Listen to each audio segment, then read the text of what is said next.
In this video, I'm going to show you how to create a DocuSign document for signature. If you find this video helpful, please consider to like this video and subscribe to my channel.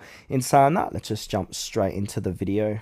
Okay, so the best way to do this is head on over to DocuSign.com and sign into your account, or sign up to and create an account. Now, once we've done that, on our dashboard, we want to go ahead and click onto, under Get Started, click onto the Start button.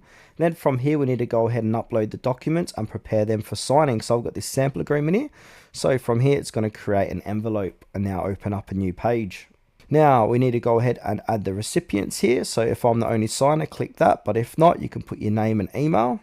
Also, you can add recipients here. We can add a message, so email subject and also email message, and choose our envelope type. So we've got all different types here we can choose from.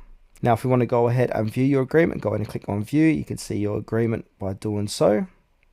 Then from here, we need to go ahead and click on that next button on the bottom right hand corner of the page. Make sure to have at least one recipient's name and email address to the envelope to continue. Alright, so now I just clicked on sign. Now it's going to go to a new page where you can go ahead and use a drag and drop field such as signatures. We got initial, stamps, date, signed, etc. So now I'm going to put my signature in. So I'm going to place it here and sign. So I'm going to choose my signature and sign. So click on adopt and sign. Now I'm going to drag and drop this around.